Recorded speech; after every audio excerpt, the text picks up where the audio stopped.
Bonjour les amis, c'est Tony le Belge. Je suis là, je suis au-dessus. Oui, alors, vous allez vous dire, mais qu'est-ce qu'il a grandi? Mais non, parce qu'aujourd'hui, on teste une gamme de motos que l'on voit rarement, puisque que ce soit chez BM, chez Honda, chez Yamaha, etc., ils essayent de continuer à faire ces petites 300.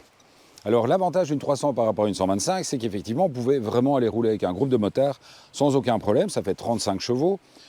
C'est pas évidemment un foudre de guerre, mais ça roule extrêmement bien. Ici, c'est évidemment un passage à l'Euro 5. La seule chose, c'est qu'effectivement, vous ne pouvez pas la débrider. C'est-à-dire que si vous prenez une MT-07 ou toutes les 650 ou même les 7900, vous pouvez les débrider par après. Ici, pour le coup, elles sont en full power. À côté de cela, ce sont des motos que j'apprécie. Et j'ai jamais vraiment compris pourquoi il y avait ce désintérêt en Belgique. Ce sont vraiment, on peut demander à n'importe quelle marque, que ce soit chez Yamaha, chez BM, etc. Ce ne sont vraiment pas des grosses ventes, parce qu'il n'y a vraiment malheureusement pas de demande, et pourtant ce sont des motos qui sont remplies de caractère. Et dans cette livrée R, cette 310R a vraiment un look quand même très sympa. Alors, une chose, et ça, BMW ne le cache pas, mais il faut savoir que toutes les motos qui sont fabriquées ou assemblées en Chine ne disposent pas d'un warning, d'un 4 clignotant ou d'un... Il y a des noms pour tous les pays, mais donc là, pour le coup, il n'y a pas de warning sur cette moto. Donc ça prouve que c'est une moto qui était développée au départ pour le marché... développée pour les tout nouveaux marchés émergents, donc tout ce qui est l'Inde, la Chine, etc. Et donc, c'est aussi des motos avec une assise très basse. Là, vous allez le voir, voilà. C'est pas étriqué, c'est juste bas. C'est une moto qui est très facile à balancer parce qu'elle est vraiment ultra confortable. Ce sont des motos où on tourne aux alentours des 3 litres au 100, 3 litres 5 au 100. Effectivement, voilà, BM a voulu garder un prix raisonnable. Donc, elle n'est pas bardée d'électronique. Il y a tout ce qu'il faut, il y a l'ABS évidemment. Il y a, le moteur Euro 5, je l'ai déjà dit. C'est clair que le tableau de bord n'est pas dingue. Gilles est déjà passé dessus tout à l'heure. Vous avez les choses dont vous avez besoin, donc l'odomètre, le contour, etc., le réservoir d'essence, les différents tripes. Mais mis à part ça, il n'y a rien de festif. Bon, effectivement, aujourd'hui, comme vous le voyez au fur et à mesure quand on filme, aujourd'hui, on est accompagné du BM, le C400X, et derrière le tout nouveau Kymco 550. Et c'est vrai que ce sont évidemment dans ces cas-là deux scooters qui sont remplis de petits trucs, remplis de petits gadgets. Ici, pour le coup, on en reste aux choses simples.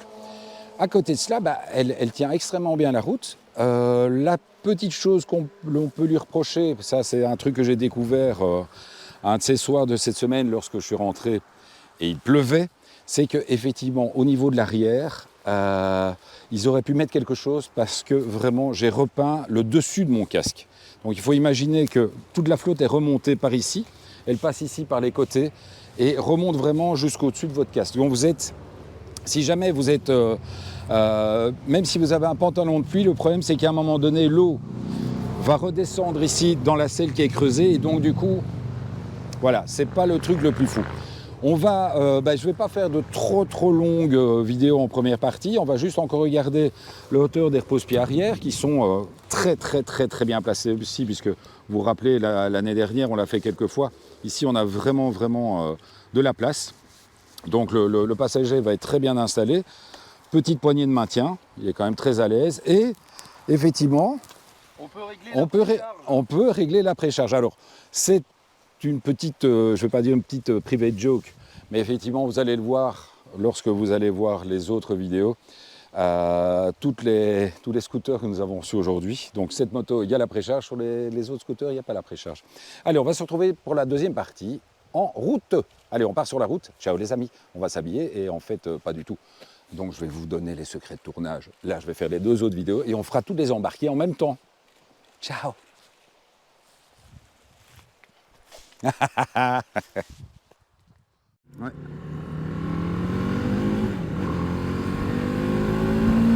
Voilà ce que j'avais au départ. Donc je me retrouve au guidon de cette 310 R. Et en fait, l'idée de départ, j'étais parti dans l'idée de faire le comparo avec le C400X, le scooter. Donc, de nouveau, donc vraiment sur l'idée de faire un comparo scooter contre moto. Sauf que le gros problème, c'est que en fait, on va dire qu'en prix final, il y a entre 1000 et 3000 euros de différence entre ces motos. Donc, enfin, entre cette moto et le scooter. Donc, à ce moment-là, je me suis dit, faire un comparo n'a plus vraiment d'intérêt parce que la différence de prix est tellement importante. Alors, je l'ai dit, hein, donc cette petite 310, elle est là pourquoi? Elle est là pour ramener une nouvelle clientèle chez BMW. Donc, elle est vraiment un prix plancher. Donc, ça vous permet de rentrer chez BM avec un prix super raisonnable.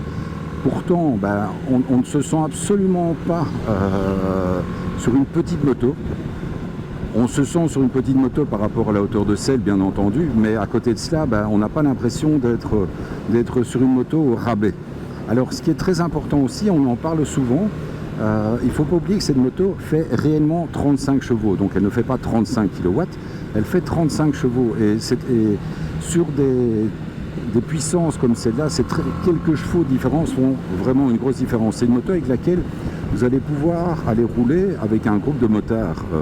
J'ai pas non plus roulé avec un groupe de sportifs, mais vous le voyez, il n'y a aucun moment donné vous avez ce sentiment où la moto gigote ou bouge.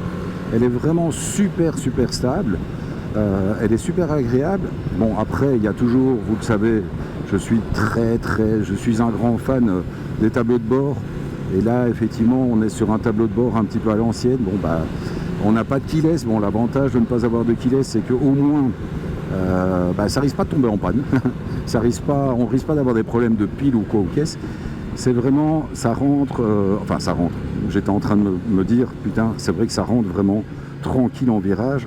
On est vraiment sur un train avant super stable. La suspension arrière est souple. Le train avant est un tout petit peu très souple, donc je vous le montre comme ça. C'est vrai que la fourche plonge un petit peu. Ça, on l'avait déjà vu sur la GS 310. Sur la R, on est effectivement au même niveau.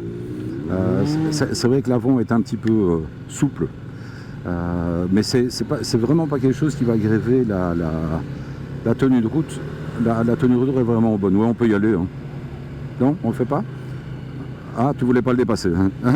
Donc oui, comme d'habitude, vous voyez, on papote entre Gilles et moi. Il y avait très gentiment un monsieur devant qui était prêt à nous laisser passer, mais vu qu'on va s'arrêter d'ici peu, ça serait quand même ballot de prendre des risques et de le dépasser. Donc vraiment, excellente surprise. Et je vous promets que l'année prochaine, si cette vidéo démarre bien, puisque cette année-ci, en 2022, c'était les grosses qui ont bien marché. Mais si ces petits 300 marchent bien, enfin si la vidéo de cette 310, non, tu peux t'arrêter. Si cette vidéo de cette 310 marche bien, vraiment, on refera l'année prochaine d'autres nouvelles vidéos. Promis. Ça va? Allez. Ciao les amis, à bientôt. On va essayer de ne pas se faire écraser. Tu es là?